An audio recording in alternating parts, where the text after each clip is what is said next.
আল্লাহ ও গো আল্লাহ ক্ষমা করে দাও মাফ করে দাও। আসসালামু আলাইকুম ওয়া রাহমাতুল্লাহি ওয়া বারাকাতুহু। ইখলাসের সাথে আমলের নিয়ত হিদায়াতের উদ্দেশ্যে নির্ধারিত সময়ের মধ্যে কিছু কথা বলা ও শোনার মতো তৌফিক যেন আল্লাহ রাব্বুল আলামিন আমাদের সকলকে দান করেন। সকলে বলেন আমিন। আলহামদুলিল্লাহ। আম্মা বা'দু ফাআউযু বিল্লাহি মিনাশ শাইতানির রাজীম। বিসমিল্লাহির রহমানির রহিম।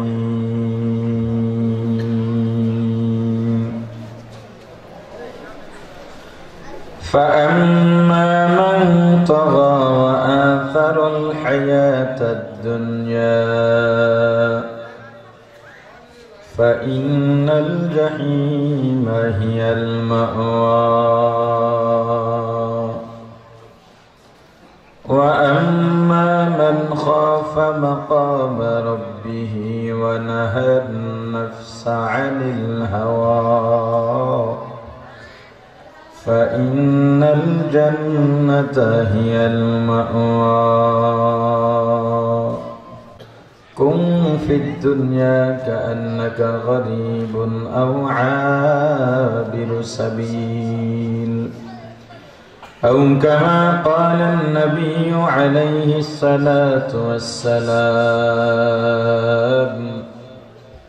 وصدق رسوله النبي الكريم ونحن على ذلك من الشاهدين والشاكرين إنك أنت السميع العليم. ربي زدني علما ربي يسر ولا تعسر وتمم علينا بالخير. رب اشرح لي صدري ويسر لي أمري واحلل عقدة من لساني يفقه قولي. يا حي يا قيوم برحمتك أستغيث أصلح لي شأني كله ولا تكلني إلى نفسي طرفة عين. لا جد ولا جدة لا عم وخلا لا هيئ لنا صورة لا شبه لمولى لا هيئ لنا صورة لا شبه لمولى صورة لا شبه لمولى لا هيئ لنا صورة لا شبه لمولى. وقال تعالى يا أيها الذين آمنوا اذكروا الله ذكرا كثيرا وسبحوه بكرة وأصيلا. لا إله إلا الله لا إله إلا الله لا إله إلا الله.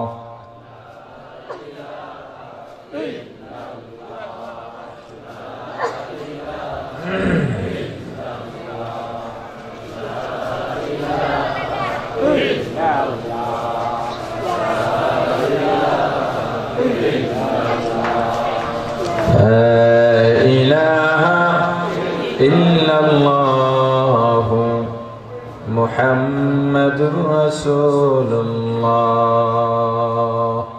حمد بحد مرکدائے پاک رو آکے ایمان داد مشتکا گرا داد از توفان نجات نوحرا اے گیرا کرد کهرش بادرو सजाए कर दे कौमे आदना आके लुत्फे तेरा गुल जार कर दे ला इलाहा इल्लल्लाह ला इलाहा इल्लल्लाह।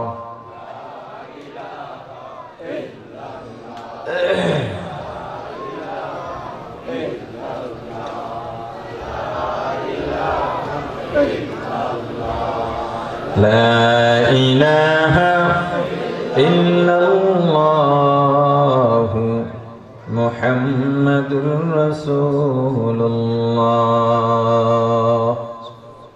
আলহামদুলিল্লাহ।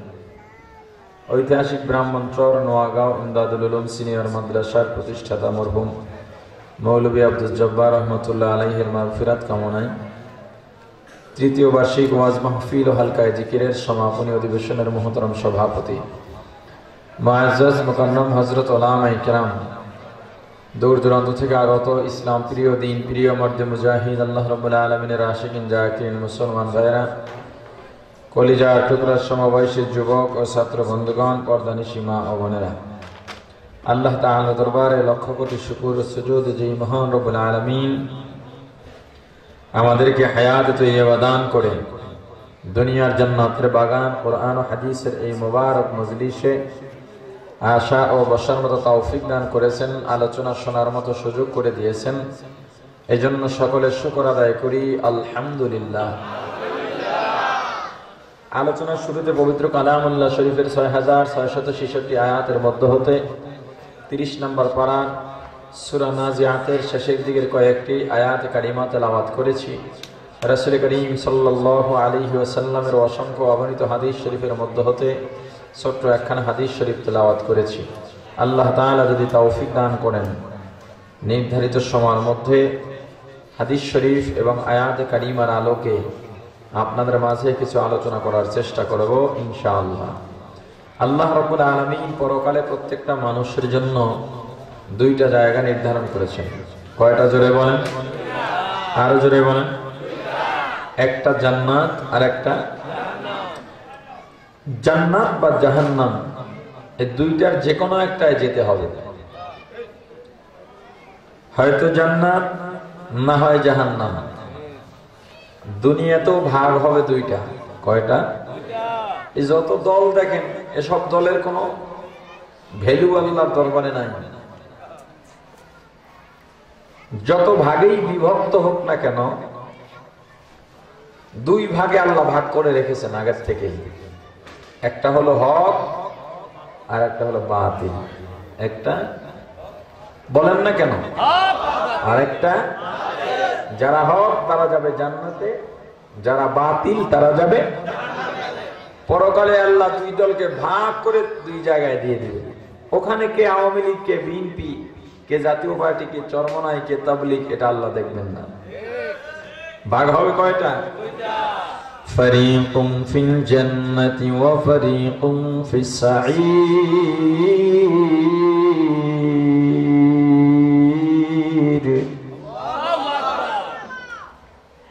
আল্লাহ ভাগ করে এক দলকে দিবেন জান্নাতে আর এক দলকে জাহান্নামে।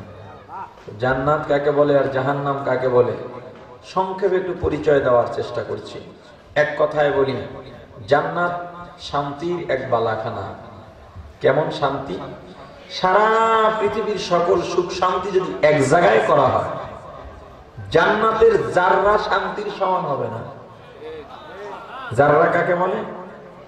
মুফাসসিরিন ইকরাম, মুহাদ্দিসিন ইকরাম বলেন, শীতের দিনে সকালের সূর্যের আলো যখন মানুষের ঘরের বেড়া বা দরজার ফাঁকা দিয়ে ঘরের মধ্যে পড়ে, তখন কুয়াশার রেণু বা কণা দেখতে পাওয়া যায়। এর একটা রেণু বা কণাকে একটা জাররা বলে। কেউ কেউ বলেন সুতি কাপড় ভিজিয়ে ভালোভাবে নিংড়িয়ে যখন ঝাড়া দেওয়া হয়, এই ঝাড়া দিলে দেখবেন পানির রেণু বা কণা উঠতে দেখা যায়। এর একটা রেণু বা কণাকে এক জাররা বলে। জান্নাতের এমন এক জাররা শান্তি, সারা পৃথিবীর সকল শান্তি যদি কোটিবারও যোগ করা হয় তবু তার চাইতে বেশি। আর জাহান্নাম একটা কষ্টদায়ক জায়গা, যন্ত্রণাদায়ক জায়গা। কেমন কষ্ট, কেমন যন্ত্রণা। সারা পৃথিবীর সকল দুঃখ যন্ত্রণা যদি এক জায়গায় করা হয়, জাহান্নামের যাররা শাস্তির সমান হবে না। আমরা জান্নাত চাই না জাহান্নাম চাই? জোরে বলেন। কোন কাজ করলে জান্নাত পাওয়া যাবে, কোন কাজের কারণে জাহান্নামে যেতে হবে?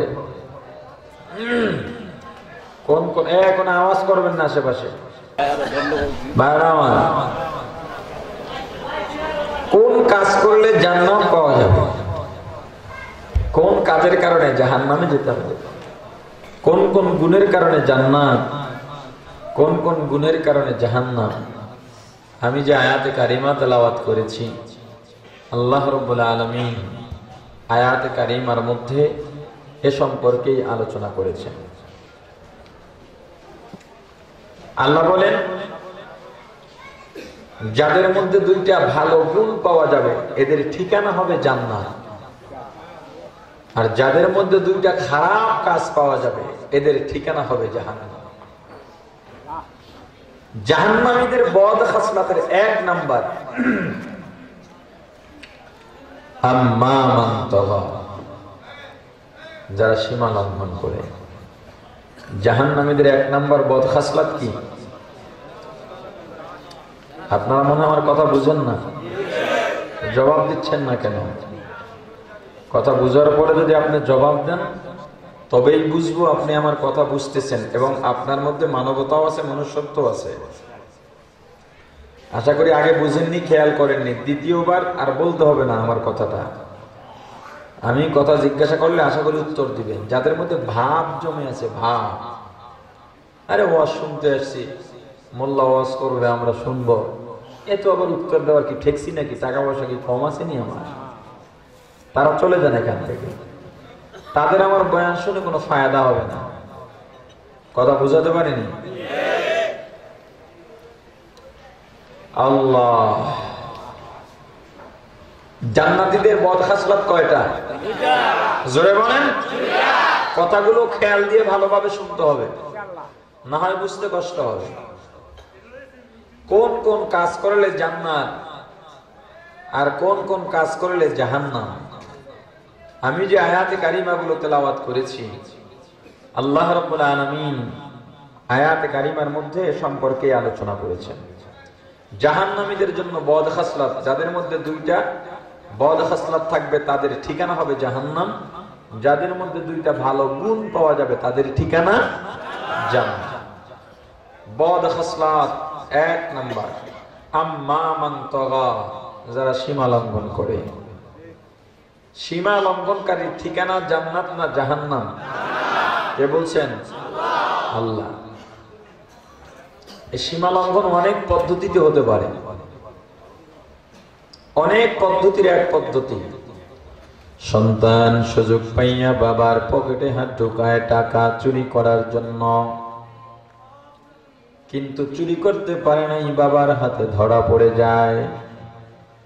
এবার বাবার কাছ থেকে মাইর খাওয়ার ভয় বাবার কাছে ক্ষমা চায়, বাবা মাফ করে দাও, মাফ করে দাও, আর কোনদিন চুরি করবো না, তোমার পকেটে হাত দিব না, ক্ষমা চাই বাবা। বাবা ডেকে বলেন, যা সন্তান যা, মাফ করে দিলাম, আর কোনদিন পকেটে হাত দিবি না, চুরিও করবি না। সন্তান তওবা করে চলে যায়, কিন্তু আবার যখন সুযোগ পায় তওবার কথা ভুলে গেছে, আবার বাবার পকেটে হাত ঢুকায়। মনে করছে এবার বুঝি আর বাবা দেখবেন না, দ্বিতীয়বার বুঝি আমি পার পেয়ে যাব। কিন্তু ঘটনাক্রমে এবারও বাবার হাতে ধরা পড়ে গেল। দ্বিতীয়বারের মতো বাবার কাছে ক্ষমা চায় আর বলে, বাবা বুঝতে পারি নাই, বুঝতে পারি নাই, দ্বিতীয়বারের মতো ক্ষমা করে দাও। ও বাবা, জীবনে আর তোমার পকেটে হাত দিব না। বাবা বলে, যা সন্তান যা, আর কোন সময় পকেটে হাত দিবি না, চুরি করবি না, মাফ করে দিলাম। সন্তান তওবা করে চলে গেছে, কিন্তু কয়েকদিন পর আবার যখন সুযোগ পায়, ওই যে দুইবার তওবা করছে, দুইবার তওবার কথাও ভুলে গেছে, এবার আবার বাবার পকেটে হাত ঢুকায়। আগের মতো বাবার হাতে ধরা পড়ে, পুনরায় বাবার কাছে ক্ষমা চায়, কিন্তু বাবা বলেন না না, ক্ষমা করা যাবে না। এ সন্তান সীমা লঙ্ঘন করছো, আজকে আর ক্ষমা করা যাবে না, ক্ষমা পাবি না, মাপ নাই মাপ নাই। এ সন্তান চল চল, সীমা লঙ্ঘনকারী সন্তান আমার প্রয়োজন নাই, চল সন্তান চল, তোকে পুলিশ রিমান্ডে দিয়ে আসব। বাবা মা কোন কোন সন্তানের ক্ষেত্রে অতিষ্ঠ হয় কিনা জোরে বলেন। গত পরশুদিন পাবনা মেন্টাল হাসপাতালে গেলাম দেখার জন্য। এলাকার মানুষজনের সাথে আলাপ করলাম, সবাই কি পাগল নাকি জোর করে কাউকে কাউকে এখানে ঢুকানো হয়েছে? বলে অনেক লোক আছে যাদেরকে জোর করে ঢুকানো হয়েছে। কারা? বলে যেই সন্তান সন্ত্রাসী করে, যেই সন্তান মা বাবারও কথা শুনে না, যেই সন্তান মানুষের সামনে অপরাধ করে বেড়ায়, মা বাবার নাক কাটে, মা বাবার ইজ্জতের 12টা বাজায়, গাঁজা খায়, মদ খায়, ফেন্সিডিল খায়, নেশা করে, এই সমস্ত সন্তানগুলোকে মা বাবা জোর করে, এমন অনেক সন্তান আছে পাগলাগারদে ঢুকায় রাখছে।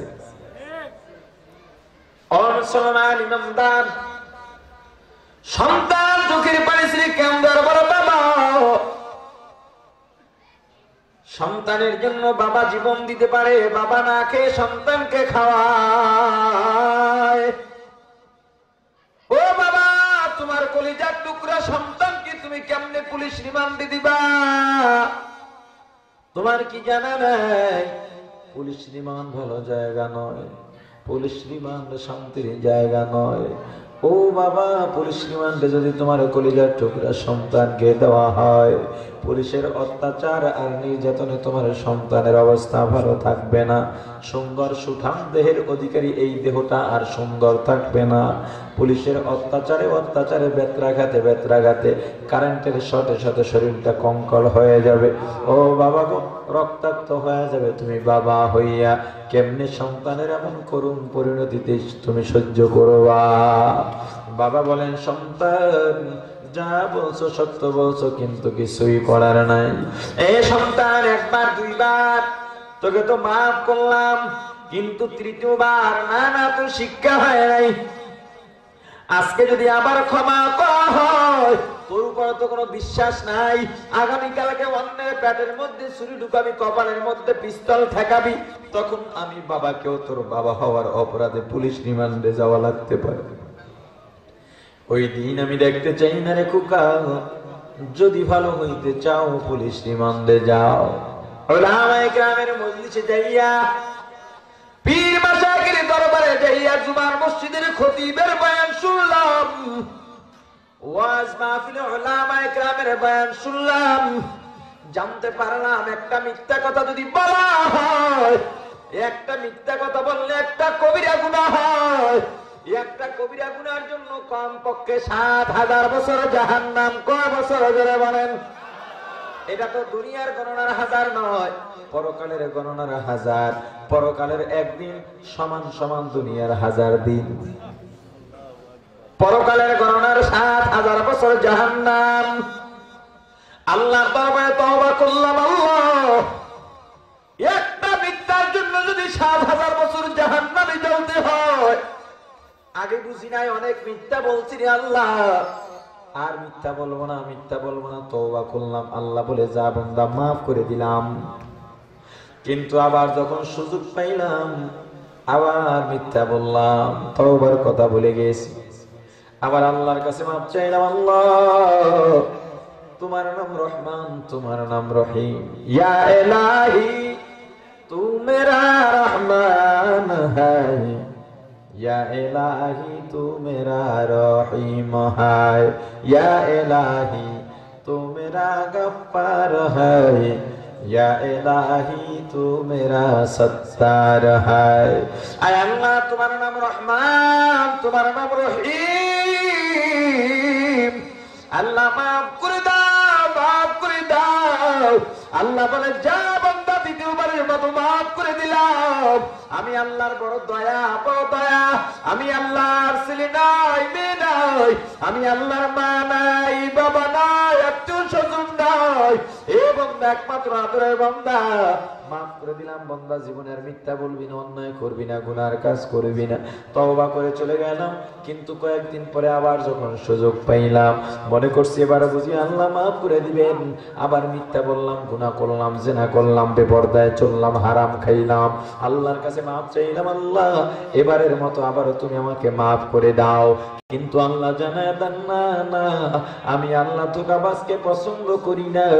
ও সীমা লঙ্ঘন শুনে নাও, ফাইনাল জাহিম হিয়াল মাওয়া, ও সীমা লঙ্ঘনকারী তোমার জন্য জাহান্নাম হবে ঠিকানা। সীমা লঙ্ঘন করা যাবে নি, জোরে বলেন। ও মুসলমান ইমানদার আল্লাহর গোলাম, আল্লাহ সিদ্ধান্ত জানা দিলেন, বান্দা তোর জন্য জাহান্নাম ঠিকানা, জাহান্নাম ঠিকানা।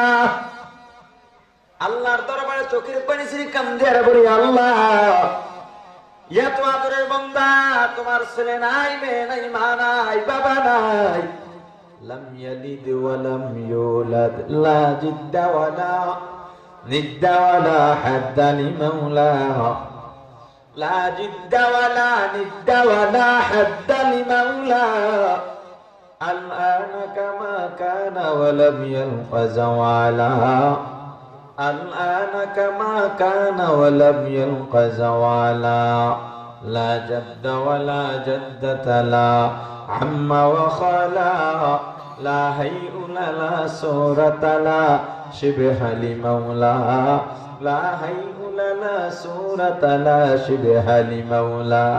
আল্লাহ তুমি জন্মদাতা হয়ে কাউকে জন্ম দাও নাই, কোন জন্মদাতার থেকেও জন্ম নাও নাই। আয় আল্লাহ একমাত্র আদরের বান্দা, তুমি বান্দাকে কতটা ভালোবাসো রে আল্লাহ।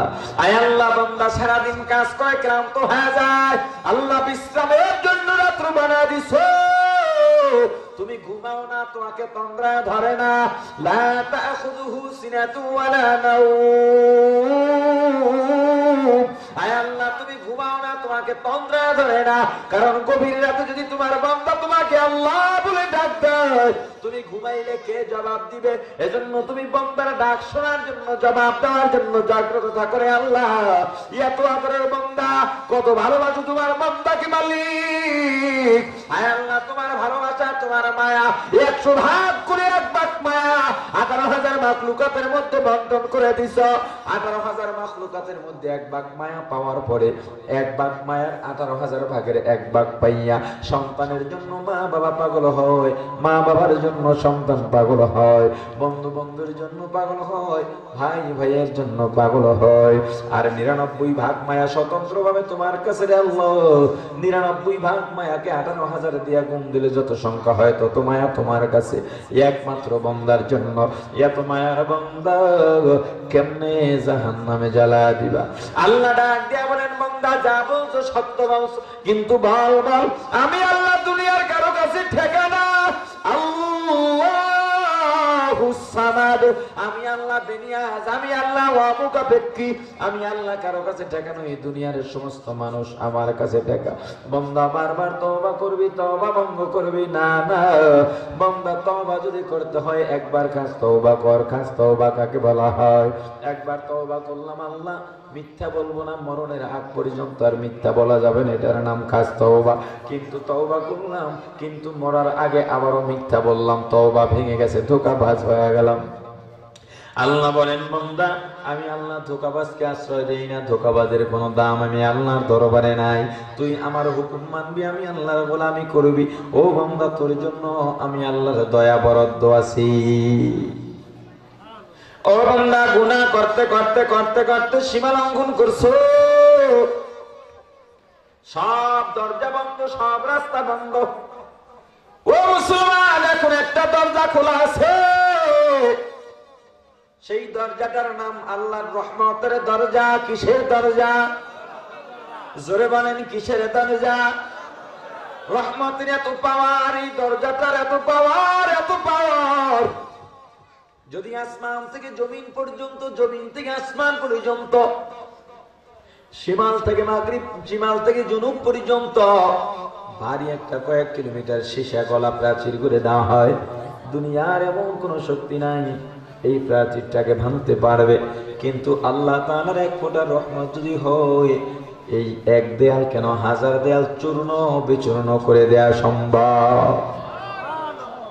আপনার আমার হাতে পায়ে বেঁধে যদি পানির মধ্যে ছেড়ে দেওয়া হয়, নদীর মধ্যে, সাগরের মধ্যে, পুকুরের মধ্যে ছেড়ে দেওয়া হয়, আর বলা হয় খবরদার পানিতে পড়বি তবে তুই ভিজতে পারবি না, সম্ভব নাকি?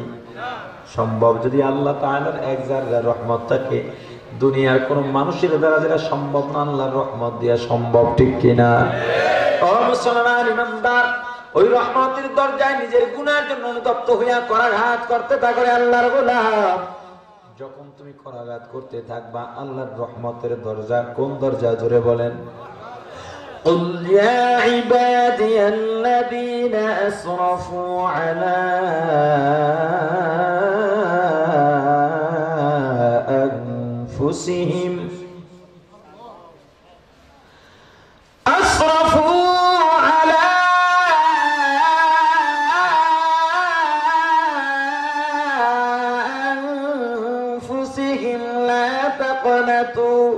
لا تقنطوا من رحمة الله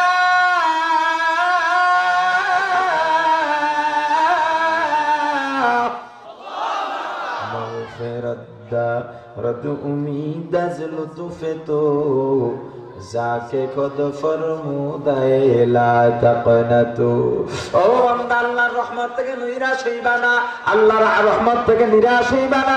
গভীর রাতে জাগো, দুনিয়ার কেউ নাই, চারদিকে অন্ধকার, সুন্দর করে ওযু করো, নামাজের মধ্যে দাঁড়িয়ে যাও, নামাজের মধ্যে দাঁড়ায় 2 রাকাত নামাজ আদায় করো, 4 রাকাত নামাজ আদায় করো, সালামটা ফিরাইয়া 2 হাত তুলে আল্লাহর দরবারে দোয়া করা শুরু করে দাও, চোখের পানি ছেড়ে দাও।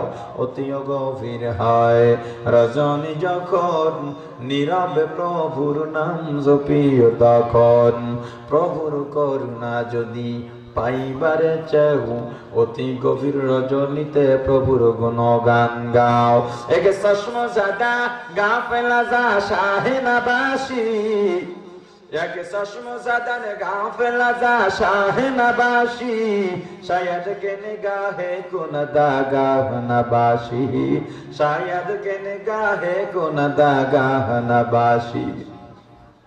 ও মুসলমান, গভীর রাতে দাঁড়িয়ে যাও, চোখের পানি ছেড়ে আল্লাহর দরবারে কান্দো। চোখের পানির এত দাম, এত দাম, এত দাম। চোখের পানি নিয়ে কাঁদবা আর আল্লাহর রহমতের দরজায় করাঘাত করতে থাকবা।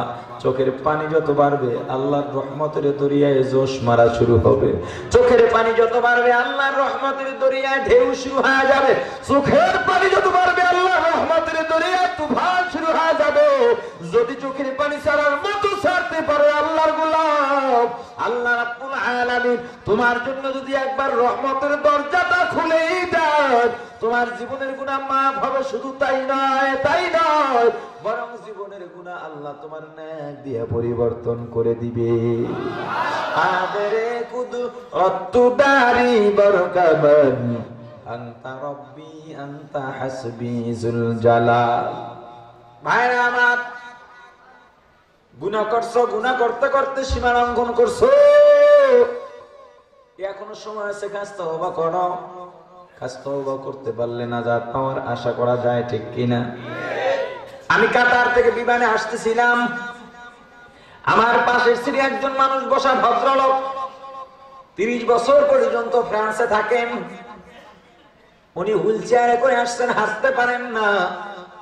আমাকে বলতেছে, হুজুর কি অন্যায় করলাম বুঝতে পারলাম না, আমি তো আল্লাহর সাথে কোনো অন্যায় করি নাই, আমাকে এত বড় অসুস্থতা আল্লাহ কেন দিলেন? জীবনে কোনোদিন অন্যায় করি নাই।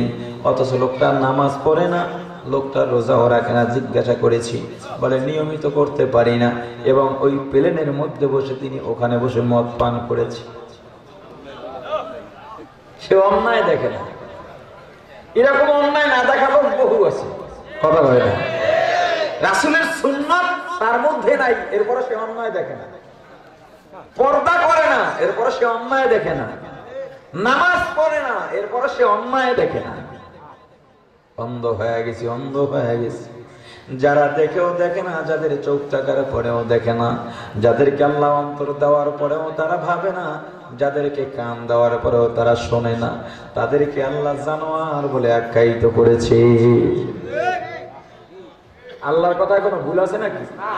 দেখেন আল্লাহ কি বলে, وَلَقَدْ ذَرَأْنَا لِجَهَنَّمَ كَثِيرًا مِنَ الْجِنِّ وَالْإِنسِ لَهُمْ قُلُوبٌ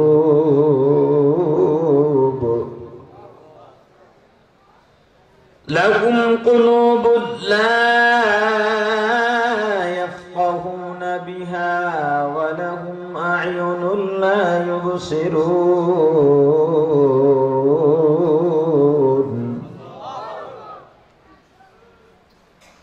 وَلَهُمْ أَعْيُنٌ لَا يُبْصِرُونَ بِهَا وَلَهُمْ آذَانٌ لَا يَسْمَعُونَ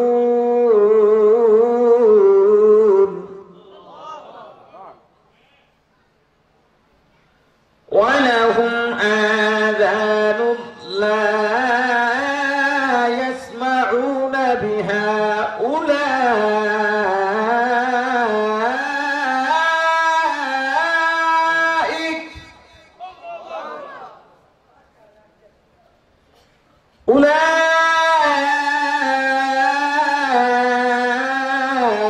أولئك كالأنعام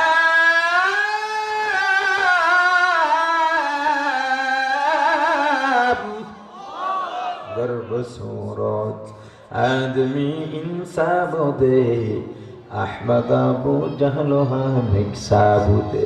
ও মুসলমান, মানুষকে মানুষের মতো দেখলেই মানুষ বলা যায় না, মানুষের মতো হাত পা থাকলেই মানুষকে মানুষ বলা যায় না, মানুষের বংশে জন্মগ্রহণ করলেই মানুষকে মানুষ বলা যাবে না। যদি মানুষকে মানুষের মতো দেখলেই মানুষ বলা যাইতো, নবীজির চেহারা আবু জাহেলের চেহারা দেখতে প্রায় একই রকম ছিল। নবীজি যেই বংশের থেকে দুনিয়ার মধ্যে আসছেন, আবু জাহেল সেই বংশের থেকে দুনিয়ার মধ্যে আসছে। নবীজির শরীরের মধ্যে যেই বংশের রক্ত, আবু জাহেল শরীরের মধ্যে সেই বংশের রক্ত। নবীজি আর আবু জাহেলের সম্পর্ক হলো চাচা ভাতিজা। নবীজি হলেন রাহমাতুল লিল আলামিন, সাইয়্যিদুল মুরসালিন, ইমামুল মুরসালিন। পক্ষান্তরে আবু জাহেল হলো চিরস্থায়ী জাহান্নামী। ও মুসলমান ইমানদার, গুনাহ করেও বলে আমি তো গুনাহ করি না, আমার তো অন্যায় দেখি না। আর আল্লাহ ওয়ালারা তাহাজ্জুদ পড়েন, নফল নামাজ ছাড়েন না, তাকবীর উলা ছাড়া নামাজ পড়েন না, জিকির আজকার করতে থাকেন, সব সময় তেলাওয়াত করেন, এরপরেও অন্যায় হয়ে গেল কিনা জন্য সার্বক্ষণিক কাঁদতে থাকেন, ঠিক কিনা? তওবার সময় আছে আল্লাহর গোলাম, বাহাদুরি করে কোনো লাভ নাই, বাহাদুরি করে কোনো লাভ নাই, দুনিয়ার মধ্যে চিরস্থায়ী থাকতে পারবো না, দুনিয়ার বাহাদুরি করেও কোনো লাভ নাই, ঠিক কিনা? যতই কর বাহাদুরি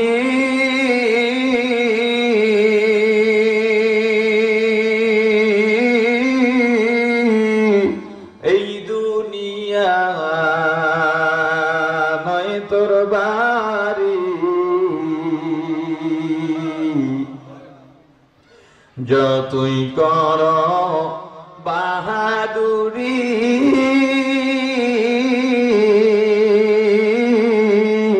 এই দুনিয়া নয় তোর বাড়ি, যেতে হবে সবই সারি, কবর মাজার,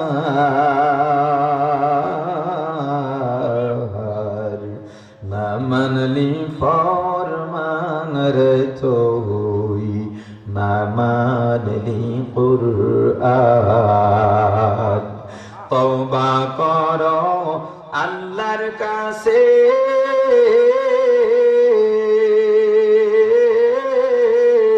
তওবার দরজা খোলা আছে,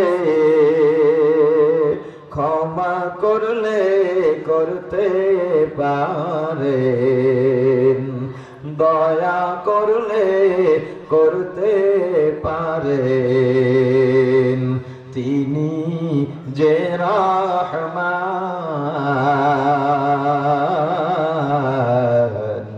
না মানলি ফরমান রে তুই, না মানলি কুরআন। ও মুসলমান, তওবা করা লাগবে কি লাগবে না? ও মুসলমান, দুনিয়ার মধ্যে বাহাদুরি করিস না, বাহাদুরি করিস না।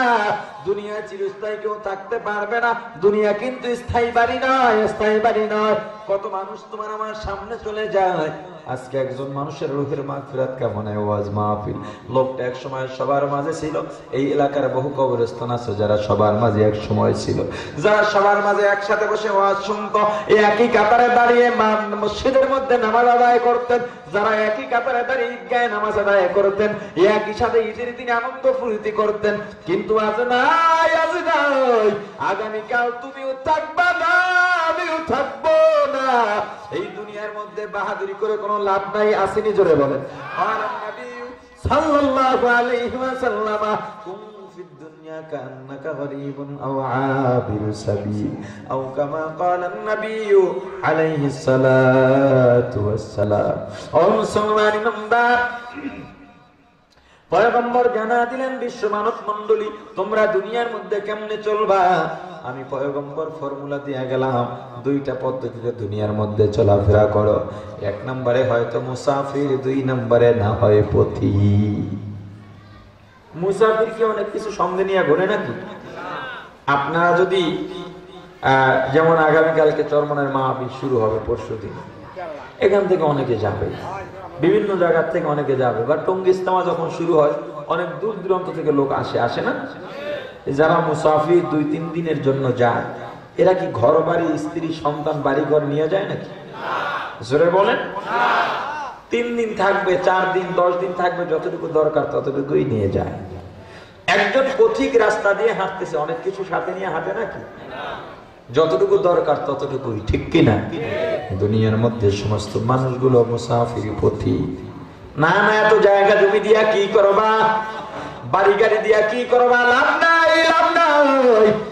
ও মুসলমান ইমানদার আল্লাহর গোলাম, এখন যদি তোমার চক্ষু দুইটা বন্ধ হয়ে যায়, না না, তোমার মা বাবা তোমার সঙ্গে যাবে না। যেই স্ত্রীর সাথে একই বিছানায় সারাটা জীবন কাটা দিলা, যেই সন্তানের জন্য মাতার ঘাম পায়ে ফলাইয়া, পিঠটা রোদে পড়াইয়া, না খাইয়া না ঘুমাইয়া, গায়ে রক্ত পানি করিয়া কামাই করলাম, ওই সন্তান তোমার আমার সঙ্গে যাবে না। এত সম্পদ, এত সম্পদ, কোন সম্পদ তোমার আমার সঙ্গে যাবে না। মাত্র 3খানা সাদা পাতলা কাপড়, কম দামি। কথা কম না কেন? ও মুসলমান ইমানদার, অতএব দুনিয়ার মায়া পড়ে না, আপনার সীমা লঙ্ঘন করা যাবে না।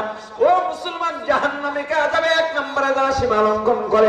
সীমা লঙ্ঘনের অনেকগুলো পদ্ধতির একটা বললাম, বাকিগুলো আর বলা যাবে না, আলোচনা সামনে যেতে হবে। জাহান্নামীদের 2 নম্বর খাসলাত, ওয়া আতারাল হায়াতাদ দুনিয়া, যারা দুনিয়া, পরকালের উপরে দুনিয়াকে প্রাধান্য দেয়। পরকাল এবং দুনিয়া এক জায়গায়, যখন এক জায়গায় করা হয় তখন পরকাল মানে না, দুনিয়াটা মানে। ও মুসলমান, সিদ্ধান্ত নাও। মসজিদের মধ্যে আযান হয়ে গেছে, ওদিকে দোকানদার দোকানদারি করতেছে, কাস্টমার জমা হয়ে গেছে। চিন্তা করতেছে, যদি দোকানদারি রেখে আমি মসজিদের মধ্যে নামাজের জন্য যাই, তাহলে কাস্টমার গুলো অন্য দোকান থেকে সজায় নিয়ে বিদায় হবে, আমার বড় লোকসান হয়ে যাবে। এজন্য নামাজে না গিয়ে যে দোকানদার দোকানদারি করে, অত আখিরাতকে প্রাধান্য দেয় নাই, দুনিয়াকে প্রাধান্য দিল, ঠিক কিনা? আল্লাহ বলেন, ও দুনিয়াদার, ফাইনাল জাহিমা হিয়াল মাওয়া। সিদ্ধান্ত নিতে হবে, তুমি দুনিয়া চাও না পরকাল চাও। যদি বলো পরকাল চাই, তাহলে অনেক কথা আছে। আর যদি বলো পরকাল চাই না, দুনিয়া চাই, তোমার সাথে কোনো কথা নাই। শুধু একটা দাবি, যারা দুনিয়াদার মুসলমান দাবি করার কোনো অধিকার তাদের নাই। যদি বলো আমি দুনিয়া চাই, পরকাল চাই না, আল্লাহর নিয়ামত ভক্ষণ করার কোনো অধিকার তার নাই। এ আল্লাহর দুনিয়া থাকবি, আল্লাহর দুনিয়া চলবি, আল্লাহর নিয়ামত ভক্ষণ করবি না, না। আল্লাহর আলো বাতাস বক্ষণ করবি নি মুখারম, অথচ আল্লাহর গোলামি করবি না, হতে পারে না। আল্লাহর বিধান যদি না মানতে পারো, আল্লাহর নিয়ামত খাইতে পারবি না, আল্লাহর দুনিয়ায় চলতে পারবি না, আল্লাহর জমিনে হাঁটতে পারবি না। যাও আল্লাহর দুনিয়ার বাইরে চলে যা। পারবেন নাকি? কথা বলেন না কেন? ও মুসলমান, সিদ্ধান্ত লো, দুনিয়া চাও না পরকাল চাও? যদি বলো পরকাল চাও তাহলে কথা অনেক। দুনিয়া বলে সুদ খাওয়া যাবে, পরকাল বলে হারাম খাওয়া যাবে না। পরকাল বলে টুপি মাথায় দাও, দুনিয়া বলে টুপি লাগবে না। পরকাল বলে দাড়ি রাখো, দুনিয়া বলে লাগবে না। পরকাল বলে পর্দা করো, দুনিয়া বলে লাগবে না। পরকাল বলে নামাজ পড়ো, দুনিয়া বলে লাগবে না। পরকাল বলে সত্য বলো, দুনিয়া বলে লাগবে না। পরকাল বলে হালাল খা, দুনিয়া বলে হালাল খাওয়া লাগবে না। দুনিয়া পরকাল বলে সৎভাবে চল, দুনিয়া বলে সৎভাবে চলা লাগবে না। ও মুসলমান, তুমি যদি বলো দুনিয়া চাই, যা মন চায় তাই করো। আর যদি বলো পরকাল চাই, তাহলে মন চায় জিন্দগি চালানো যাবে না। যদি বলো পরকাল চাই, আল্লাহর মতে মত, রাসূলের পথে পথ, এর বাইরে চলা জোরে বলেন। আপনি যদি বলেন হুজুর আপনি এত চিল্লান কেন, এত কি দরকার, আপনারা এত পাগল কেন? আমরা জাহান্নামের আগুন সহ্য করতে পারবো, আমাদের এত ওয়াজ করার দরকার নাই। ও ভাই গো, তুমি যদি জাহান্নামের আগুন সহ্য করতে পারো, একটু পরীক্ষা করে নাও। পরীক্ষা করে যদি দেখো পাস করেছো, তাহলে তুমি জাহান্নামের আগুন সহ্য করার দাবি করতে পারবা, দুনিয়ায় তুমি গুনাহ করতে পারবা। কেমনে পরীক্ষা করবা? এক যুবতী মামার বাড়ি রওনা হয়, আবেদা সালেহা, রাস্তার কিনার দিয়া ধীরে সুস্থে হাঁটতেছে। দুর্বল মানুষ, মহিলা মানুষ, কত দূরে যাওয়ার পরে মাগরিবের আজান হয়ে গেছে।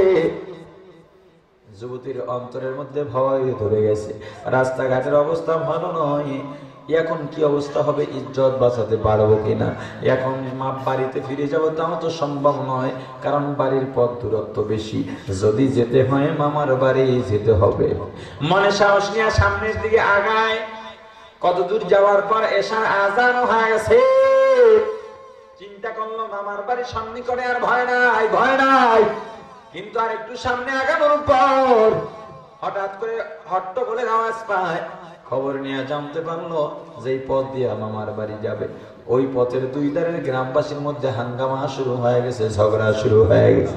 মেয়েটা চিন্তা করলো, পর্দার সাথে আসা যাওয়া করে এলাকার মানুষ আমাকে কেউ চিনে না, যদি আমি তাদের মধ্য দিয়ে যাই, এক দল মনে করবে আমি প্রতিপক্ষের, প্রতিপক্ষ মনে করবে আমি অপর দলের।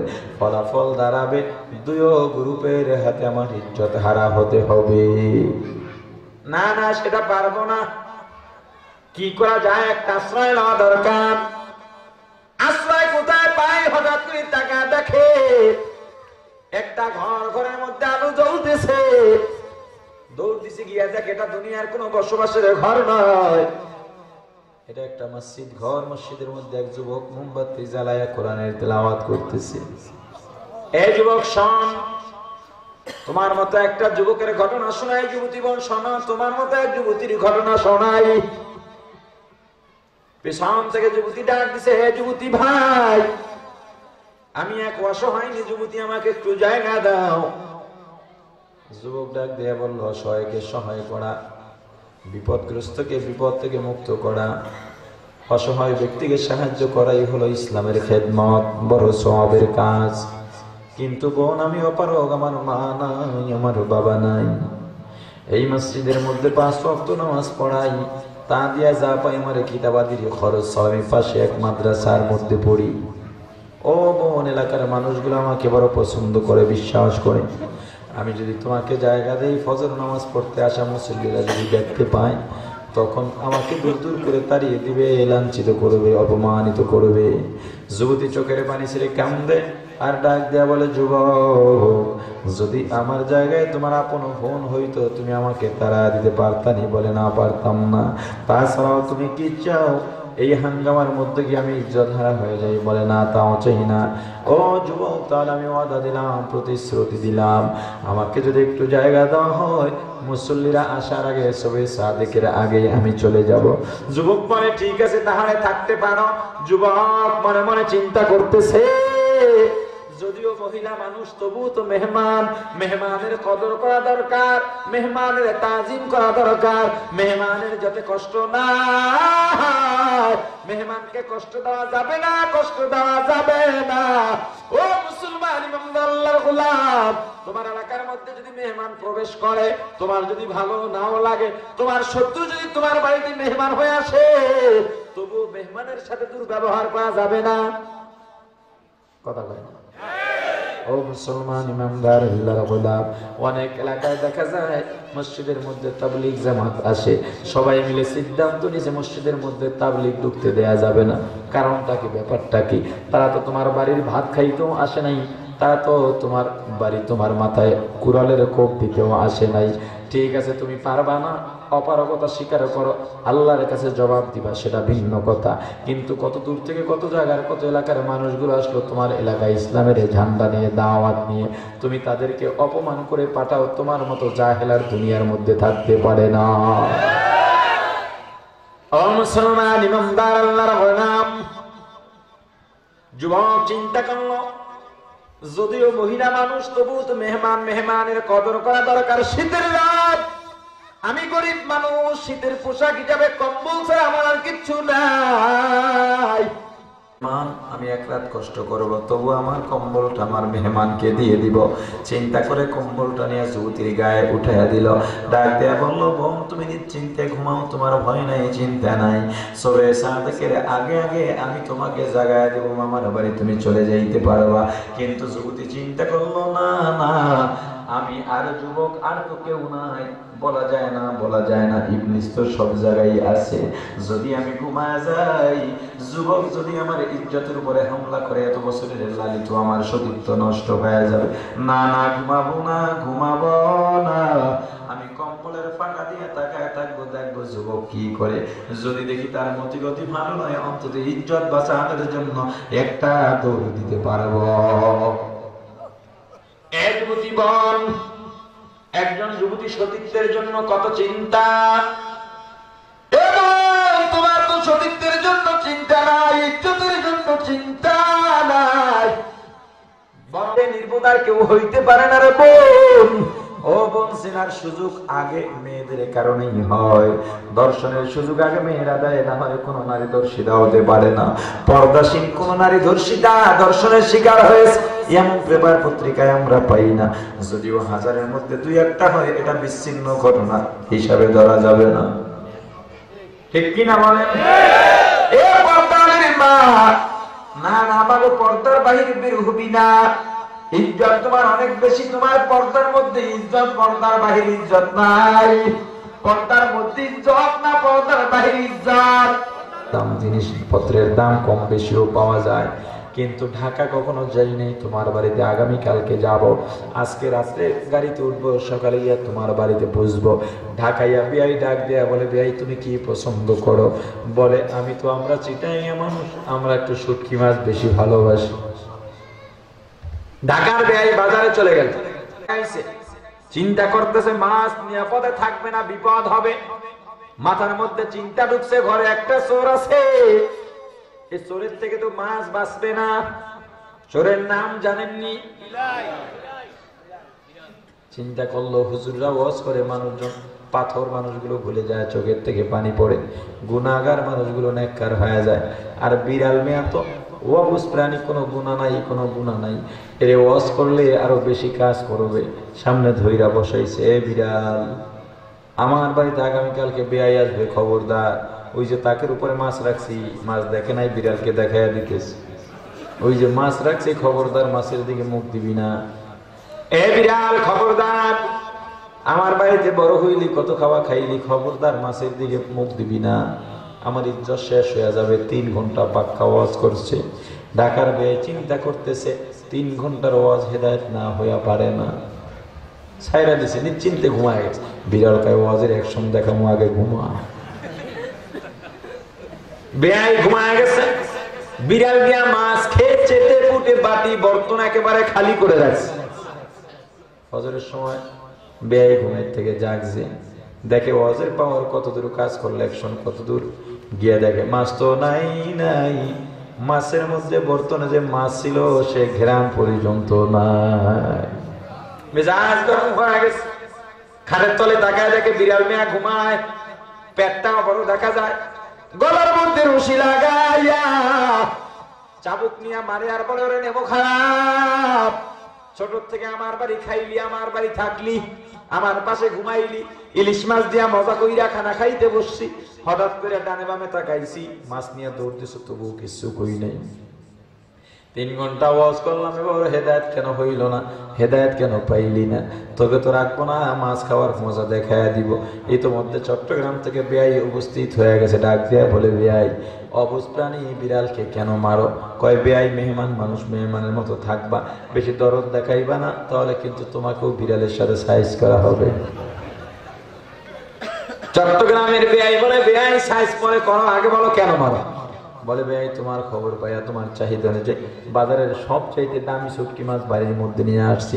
3 ঘন্টা ওয়াশ করছি, 3 ঘন্টা পাক্কা, 3 ঘন্টা কোনো কম নাই। গলাটা ভেঙে গেছে, কয়েক কাপ চা খাইছি, এত ওয়াশ করছি, এরপর ওয়াজে হেদায়েত হয় নাই। সমস্ত মাছ খেয়ে ফেলাইছে, দেখো বর্তনের মধ্যে কোনো ঘ্রাণও নাই। চট্টগ্রামের বেয়াই ডাক দেয়া বলে, ঢাকার বেয়াই বলো, মাছের পেয়ালার উপরে ঢাকনা দিছিলানি? বলে, না। এ নির্বোধ, তোমার মতো একটা নির্বোধের সাথে বুঝি আমি বিয়াই বাতাইছি? এ বেয়াই, তোমার মতো বোকা মূর্খ দুনিয়ার মধ্যে নাই। বিড়ালকে মাছের প্রয়োজন ছিল না রে বেয়াই। যদি মাছের মধ্যে একটা ঢাকনা দিয়ে রাখতাম, 40 বছর মাছের বয়স হয়ে যাইত, মাছ নষ্ট হইতো, বর্তন পর্যন্ত নষ্ট হয়ে যাইত, কিন্তু বিড়ালের 14 গোষ্ঠীর ক্ষমতা ছিল না তোমার মাছের দিকে নজর দেয়া। সংসদের মধ্যে আইন পাস হয়ে গেছে, একবার যদি ইফটিজিং করা হয় 7 বছর কারাদণ্ড, এসিড নিক্ষেপ দর্শন হলে 14 বছর যাবজ্জীবন অর্থদণ্ড আছে। এবার মাতবর সাহেব মেয়েকে বলতেছে, মা আর চিন্তা নাই, এ মা রাস্তায় যেমনে মনসায় যা, স্কুলে যেমনে মনসায় যা, বয়ফ্রেন্ডের সাথে ঘোর, রাত 3টায় বাড়ি আয়, বিশ্ব আকাম দিবসে যা মনসায় আরো কিছু কর, কারণ আইন পাশ হয়ে গেছে, আর ইফটিজিং এর শিকার হবি না, সব মন চায়। মেয়েটাকে অর্ধনঙ্গ বানাইয়া রাস্তার মধ্যে ছেড়ে দিল। আবার যুবকদেরকে বলে দেয়, এ যুবকের দল, আইনের কথা শুনছনি, জেলে যাইবা, পুলিশের বাড়ি খাইবা, কারেন্টের শর্ট খাইবা। বিড়াল মার্কা কিছু যুবক আছে না নাই? আর ওদের বলেন আছে না নাই? মেয়েটা অর্ধলঙ্গ হইয়া পেট পিট বের কইরা, ওরনা নাই, ফতুয়া পড়ছে, জিন্সের প্যান্ট, বসলে উঠতে পারে না, উঠলে বসতে পারে না, রাস্তা দিয়ে হাঁটতেছে, বোঝা যায় না লেডিস না জন্ডিস। বিড়াল মার্কা যুবকরা দাঁড়ায় রয়েছে, পিছনে পিছনে হাঁটা শুরু করছে। যখন দেখে আশেপাশে কেউ নেই, তখন এই গান ধরে ফাইটা যায়। মেয়েটা বাবার কাছে গিয়া বলে, বাবা, যেই ছেলেগুলোকে তুমি সবসময় টাকা পয়সা দিয়া লালন পালন করো, ছোট থেকে টাকা দিয়া বড় বানাইলা, যাদেরকে দিয়া চুরি করাইলা, ডাকাতি করাইলা, ছিনতাই করাইলা, গুম করাইলা, খুন করাইলা, যারা তোমার টাকা খাইয়া বাঁচতেছে, তোমাকে বস বস বলে ডাকে, আজকে তারা আমার সাথে ইফটিজিং করছে, আমাকে বিরক্ত করছে। বাবা পুলিশের কাছে খবর দিছে, পুলিশ তাড়াতাড়ি আসো, আমার মেয়ে ইফটিজিং এর শিকারে, তাদের তাড়াতাড়ি যুবকদেরকে ধরে নিয়ে যাও। যুবকদেরকে পুলিশ গ্রেফতার করে নিয়ে যায়। ইমাম সাহেব মেসওয়াক করতেছে, রাস্তায় দাঁড়ায় রয়েছে মসজিদের সামনে, দেখে মাতবর সাহেব যুবকদেরকে ধরায় দিতেছে। ব্যাপার কি মাতবর সাহেব? যুবকরা আগামী দিনের ভবিষ্যৎ, এরাই তো দেশ পরিচালনা করবে, এরা তো আমাদের সম্পদ, এদেরকে কেন আপনি ধরায় দিতেছেন? কই, ইমাম সাহেব আপনি আমার এলাকার মেহমান, ইমাম সাহেবের মতো থাকেন, বেশি ভেজাল করবেন, জঙ্গি কইয়া ঢুকাইয়া দিমু।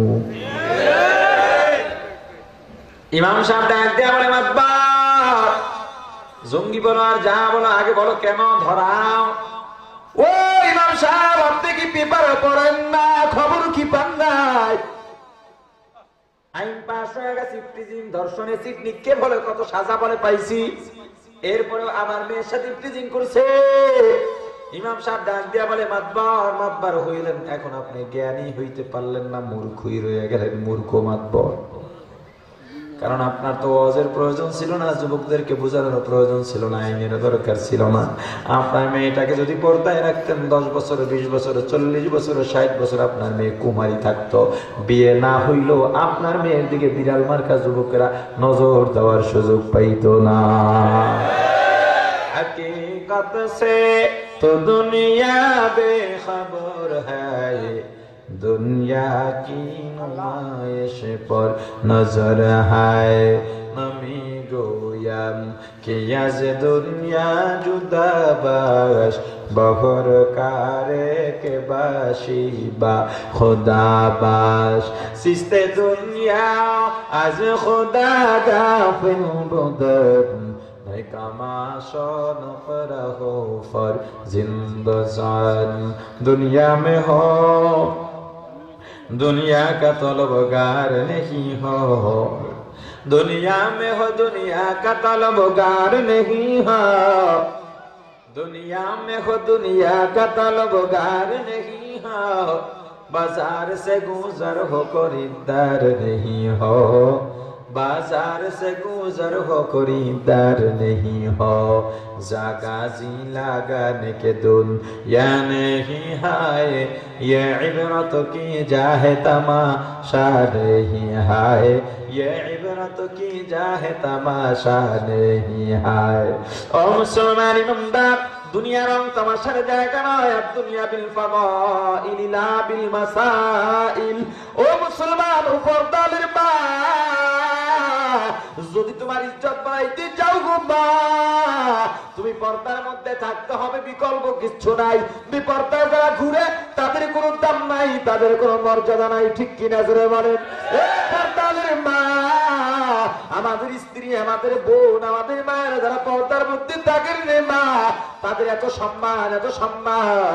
যখন বোরকা পরে আমাদের সাথে বের হয়, আমরা যখন এক বাড়ির থেকে অন্য বাড়িতে যাই, যখন আমরা সফরের মধ্যে বের হই, বাসে উঠলে তখন সবাই সাইড হয়ে দাঁড়ায়, 2 হাত ফাঁক থাকে, কথা হয় না। পর্দাসীন মহিলা রাস্তায় দাঁড়াবে, বাস স্ট্যান্ডে দাঁড়াবে, এত মানুষের ভিড়, এরপর 2 হাত ফাঁকে মানুষ দাঁড়াবে, ঠিক কিনা? কিন্তু তুমি বেপর্দায় যাইবা, কোনো মানুষ নাই, তবু তোমার ঠেকি পিঠা খারায়, কথা বল না। মুসলমান ইমানদার শুধু তাই নয়, বরং আরো যত আকতা কুকতা তোমায় দেখলে বলে। আর পর্দাসীন নারীকে যদি দেখা হয়, যদি কেউ গান চালায় গানটা বন্ধ করে দেয়, যদি কেউ অশ্লীল কথা বলা শুরু করে আর একজনে ধমক দেয়, এখানে একজন ভদ্র মহিলা আছে, পর্দাসীন মহিলা আছে, ঠিক কিনা? এই দেশের মেয়েদেরকে পর্দায় ঢুকানো এক মুহূর্তের সম্ভব। একটা মাত্র মন্ত্র পড়ো। কি মন্ত্র? আমি পর্দাসীন নারী ছাড়া বিবাহ করব না। পর্দা ছাড়া বেপর্দা মাইয়া বিয়া করবি, যেই মেয়েটা জিন্সের প্যান্ট পরার মতো মানসিকতা লালন করে, যেই মেয়েটা ওড়না ছাড়া ফতুয়া গায়ে দেওয়ার মানসিকতা লালন করে, এই মেয়েটা বিয়া কইরা কোনো লাভ নাই। কারণ যেই মেয়েটা এই সমস্ত সংস্কৃতি লালন করে, ওই মেয়েটা অন্য পুরুষের হাত ধইরা হাঁটার মানসিকতাও লালন করে। আমরা তো বড় শান্তিতে আছি, আমাদের বউ নিয়ে চিন্তা নাই, আমাদের বউরা আমাদেরকে নিয়েও চিন্তা করে না। 5 দিন সফরে থাকবো, আমার চিন্তা নাই আমার ঘরে অন্য কেউ ঢুকবে কিনা, আমার বউয়ের মোবাইলটায় অন্য কেউ ফোন দেবে কিনা, আমার বউ আমাকে নিয়ে চিন্তা করবে না, আমার স্বামী জানি বাইরে গিয়ে অন্য মেয়েদের সাথে কথা বলে না। না ও মুসলমান, কারণ কি জানা? পর্দায় থাকার মধ্যে মজা আছে না নাই? ইসলাম মানার মধ্যে মজা আছে না নাই? বলবো হুজুর আপনারা তো বউ একটু বেশি ভালোবাসেন, স্বাভাবিক বিষয়। হুজুররা বউ একটু বেশি ভালোবাসে, কারণটা কি জানো?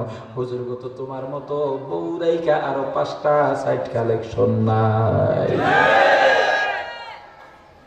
তুমিও কালেকশন লাগা, তোমার বউ কালেকশন লাগা, এরপর ফিটাফিটি সন্দেহ মারামারি সব, ঠিক কিনা? ও মুসলমান ইমানদার, সামনে একটা দিন আসতেছে 14 ফেব্রুয়ারি।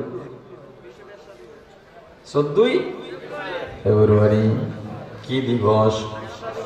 বিশ্ব লুচ্ছা দিবস, বিশ্ব বেহায়া দিবস, বিশ্ব বেশ্যা দিবস, বিশ্ব লম্পট দিবস। যেটা বলেন সেটাই চলে। যেগুলো কুতকুত করে মোবাইল একটা লাগার একটা। ফেব্রুয়ারি 1 তারিখ হইলি খালি গুনি, কবে আইবো 13 তারিখ রাত্রে আর ঘুম নাই, কারণ আগামীকালকে বিশ্ব বেশ্যা দিবস। ছেলেটা নামে বাবার খবর নাই, মেয়ে কোথায় যায় মায়ের খবর নাই। আরে মা কোথায় যায় সেটা মেয়েও জানে না, ছেলেও জানে না, স্বামীও জানে না, কারণ স্বামী তো আর একজন নিয়ে ব্যস্ত। কথা কয় না ভাইরা আমার? নাম দিছে ভালোবাসা দিবস। এটা তো ভালোবাসা দিবস নয়, ভালোবাসার অপমান করা হয়। ভালোবাসা একটা পবিত্র শব্দ, কি জোরে বলেন, কথা কয় না? ও মুসলমান, ভালোবাসা একটা পবিত্র শব্দ। আল্লাহর গোলাম, একটা মেয়ে একটা ছেলের সাথে যদি অবৈধ সম্পর্কে লিপ্ত হয়, যদি প্রেমের সম্পর্ক করে তুলে, এটার নাম ভালোবাসা নয়, ভালোবাসা নয়, এটার নাম কুত্তা মার্কা আকর্ষণ, ঠিক কিনা? বিবাহ পূর্ব অবৈধ সম্পর্কের নাম ভালোবাসা নয়, এটার নাম কুত্তার আকর্ষণ। বলবেন হুজুর ভাষার একটু কড়া হয়ে গেছে। ভাদ্র মাসে কুকুরের প্রতি কুকুরের একটা আকর্ষণ থাকে কিনা?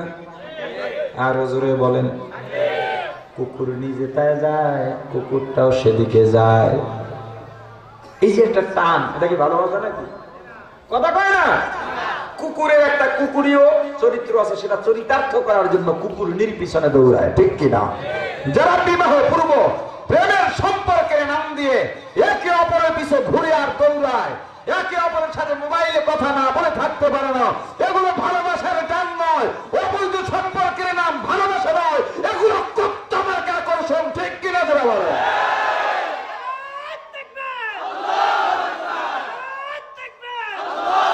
ভাইরা আমার, এরপরও কেন বুঝি না? রাস্তার পাশে পার্কের গোড়ায়, টুলের গোড়ায়, গাছের গোড়ায়, রাস্তার মাঝে, ময়দানের মধ্যে, স্কুলের সামনে, স্কুলের পিছনে ছেলে মেয়ে একাত্রে বসে, বাবার মতো পুরুষের সামনে, ভাইয়ের বয়সী ভাইয়ের সামনে, দাদার বয়সী বৃদ্ধের সামনে একে অপরের কাঁধে হাত দিয়ে থাকে, একে অপরের ঠোঁটে ঠোঁট লেগে থাকে। এগুলো তো মানুষ নয়, মানুষ নয়, মানুষ নয়, এগুলো কুকুরের জানোয়ার, কুকুর মার্কা জানোয়ারের চাইতো বড় অধম। ভাইরা আমার, এই এলাকার যুবকদের একটা, আমি এত আগে কেন বলতেছি, এখন তো ফেব্রুয়ারি দূরে আছে, কারণ এই এলাকার প্রোগ্রাম নাই, আজকে এই সবক দিয়ে যাব। এই এলাকার যুবক যারা আছে একটা সবক আদায় করতে হবে। 13ই ফেব্রুয়ারি, 14ই ফেব্রুয়ারি, 15ই ফেব্রুয়ারি এই ব্রাহ্মণচর এলাকার মধ্যে কোনো ফুলের দোকান বসতে পারবে না, কোন গিফট কার্ডের দোকান বসতে পারবে না, কোন যুবক যুবতী একত্রে হাঁটতে পারবে না। কারণ এই এলাকায় আমার বাবার জন্ম, দাদার জন্ম। এই এলাকার মসজিদে আমি কালেমা পড়েছি। এই এলাকার মধ্যে সবাই মিলে ঈদের নামাজ আদায় করি। এই এলাকা পবিত্র রাখার দায়িত্ব আপনাদের, ঠিক কিনা? এই এলাকা পবিত্র করতে হবে, পবিত্র রাখতে হবে। এই 3-4 দিনে কোনো যেন অপবিত্রতা না ঘটে। এই এলাকা আমরা ইসলামী এলাকা রাখবো, অপবিত্র করব না, অবৈধ সম্পর্কের আশ্রয় এলাকার মধ্যে দিব না। এই 3 দিন ছাড়া অবৈধ সম্পর্ক চলতে পারে কি? সিদ্ধান্ত নাও, এই এলাকায় এগুলো চলবে না। দেখবা এলাকার মান আর কখনো ক্ষুণ্ণ হবে না। একটা ছেলে অন্য মেয়ের হাত ধরে চলে যাবে না, একটা মেয়ে অন্য ছেলের হাত ধরে চলে যাবে না। এই এলাকার বদনাম হবে না, বদনাম হবে না। এলাকার মধ্যে একটা শান্ত ও সুষ্ঠু পরিবেশ তৈরি হবে, যেন সারা বাংলাদেশের মানুষ বলে বেড়ায়, মানুষ যদি হও ব্রাহ্মণচরের মানুষের মতো মানুষ হও। যুবকরা কয় হুজুরে আনলাম ওয়াজ করতে, হুজুরে শুরুটা বললে কি দিলে তো ফাইনটা হয়ে যায়, কি কম? আবার কয় তুমি আমার মন ভাঙা যাইবা, মন ভাঙা মসজিদ ভাঙার সমান। এই দেখো এই বুদ্ধি কই পেয়েছ? হ্যাঁ, এই মন ভাঙা তো খরচ, এই মন ভাঙা মসজিদ গড়ার সমান। মুসলমান ইমানদার, আর বেপরদায় বের হবি না রে মা, বের হবি না। বেপরদায় দাম না পর্দায় দাম? জোরে বলেন। 8-9 বছরের বালক বিশাল এক গোয়াল মাছ নিয়ে মায়ের কাছে হাজির। মা একবার মাছের দিকে তাকায় আর একবার ছেলের দিকে তাকায়। ছেলেটা ডাক দেয়া বলে, মা গো তুমি এমন কেন করতেছো? বলে, বাবা এত বড় মাছ তুই কই পাইলি? তুই কেন? তোর বাপ চাচারাও তো জাল মাইরা এই মাছ ধরার কথা নয়, কারণ জাল ফেলাবে এই মাছ জাল ছিঁড়ে বের হয়ে যাবে, তুই কেমনে ধরলি? কয়, মা গো তোমার কথা ঠিক আছে, কিন্তু মাছটা যদি পানির মধ্যে থাকতো সেটা তখন সম্ভব ছিল। মাছের পানির মধ্যে হরতাল লাগছে, আবদ্ধ পুকুরের মধ্যে থাকবো না, পানির মধ্যে থাকবো না। হরতাল দিয়া যখন উপরে উঠে গেছে, খালি মাটির মধ্যে দৌড়াইতেছে, দৌড়াইতে দৌড়াইতে কদ্দূর যাওয়ার পরে কোমরটা ভেঙে গেছে। আমি ধরছি, আর কোনো শক্তি নাই, নড়াচড়া করতে পারে নাই।